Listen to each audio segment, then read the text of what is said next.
Hola, ¿cómo les va? Un gusto saludarlos, saludarlas en este contexto de aislamiento y suspensión de las actividades de enseñanza, tal como las conocíamos y desarrollábamos frecuentemente hasta ahora. Es mucho lo que se ha dicho y escrito sobre estas nuevas formas o maneras de enseñar y aprender que prescinden de la presencia física. Sin embargo, como docentes y como colectivo de docentes que compartimos una institución, tendremos la posibilidad, y ojalá podamos aprovecharla, de volver sobre estas experiencias que estamos viviendo para pensarlas, para interrogarlas y de este modo capitalizarlas en pos de enriquecer y enriquecernos en nuestras enseñanzas futuras. Pero hoy quiero compartir con ustedes, dentro de este contexto particular, algunas reflexiones más específicas, como son aquellas vinculadas con la práctica o las prácticas de formación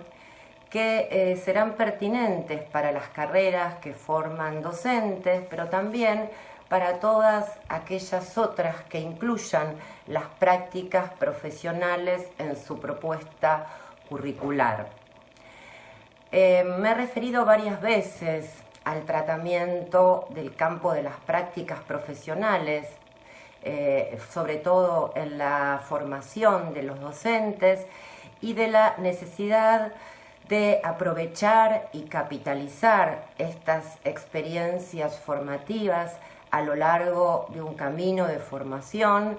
si lo que nos interesa es formar docentes con oficio o maestros y profesores, como digo siempre, que sepan y que puedan enseñar en las escuelas de hoy.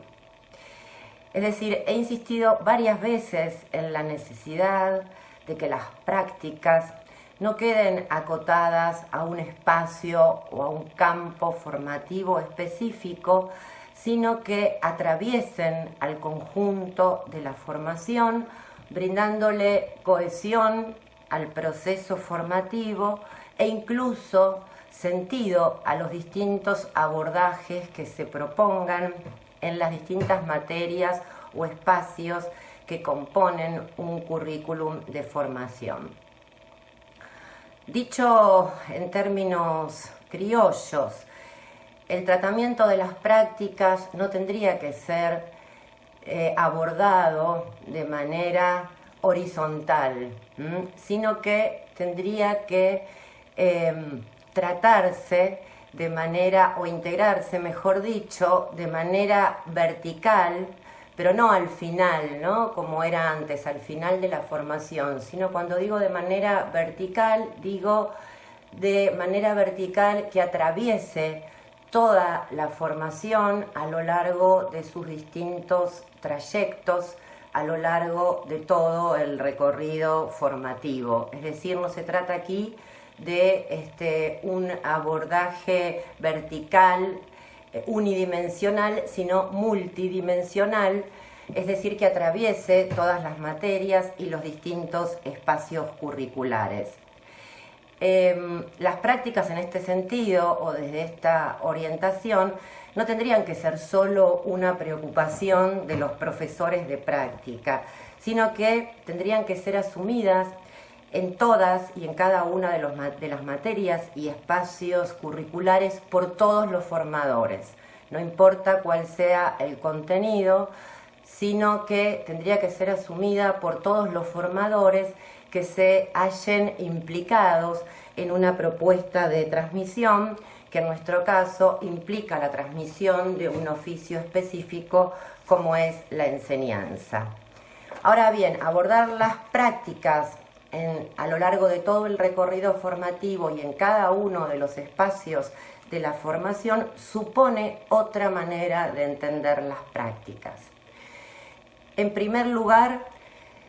supone que concibamos que las prácticas o la práctica de enseñar no es solo un hacer, ¿no? Que es un espacio destinado al hacer mientras hay otros espacios destinados al conocer, sino que las prácticas implican un conocimiento, que las sostienen, implican experiencias que también les pueden servir como fuertes referentes, implican pensamiento e implican también un posicionamiento ético-político y un sentimiento que hay que saber y poder transmitir a lo largo también de la formación.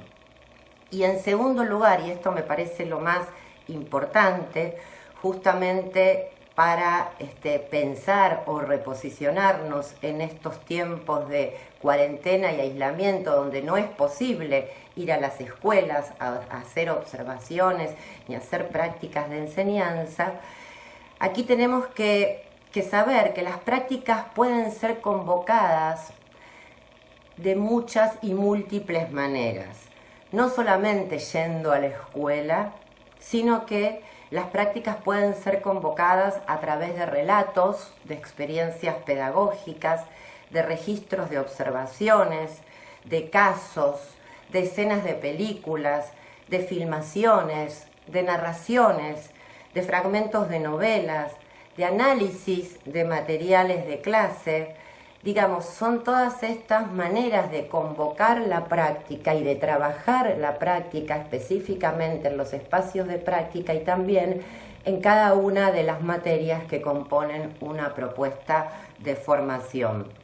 Entonces, cuando decimos o escuchamos que en esta época que las instituciones están clausuradas prácticamente, que es imposible que nuestros estudiantes vayan en las escuelas a hacer las prácticas,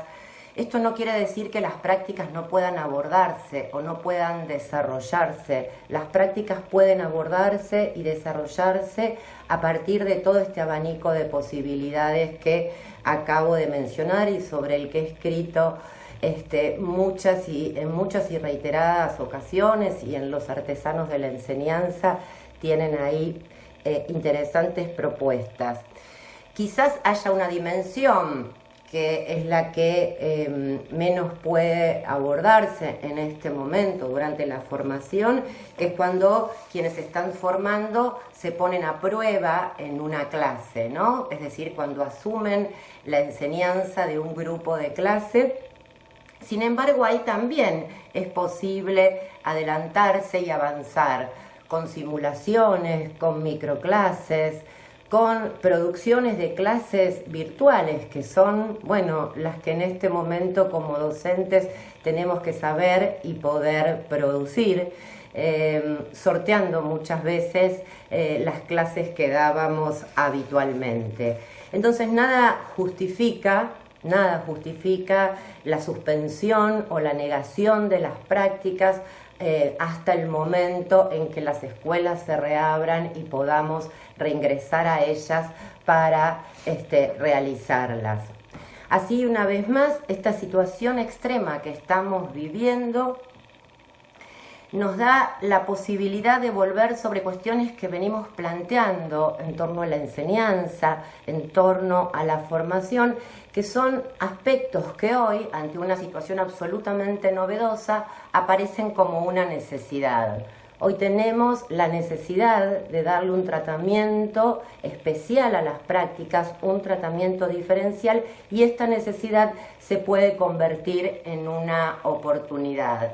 Siempre que no lo veamos como una limitación, sino que tratemos de probar, de apropiarnos de otras formas o maneras de formar, todo lo cual no va a quitar, sino que va a enriquecer el proceso formativo de los docentes que estamos formando. Entonces, lo que hay que hacer es practicar,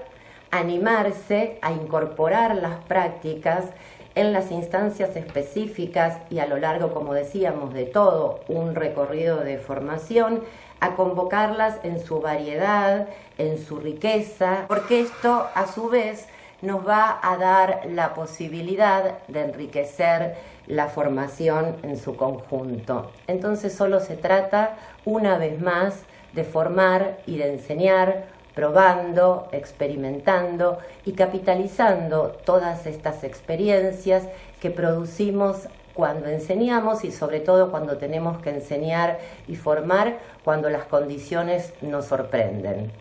Esto que antes era bastante cotidiano, hoy se nos impuso y son estas realidades las que nos llevan entonces a buscar estas otras maneras de formar y de enseñar y de apelar, en nuestro caso, a las prácticas en sus distintos lenguajes, como decíamos, en su riqueza y en su variedad. Bueno, espero que estas reflexiones nos ayuden a transitar este tiempo, pero también que nos ayuden y que luego podamos capitalizarlas también como experiencias valiosas de la formación. Muchas gracias y nos seguimos viendo por acá. Hasta pronto.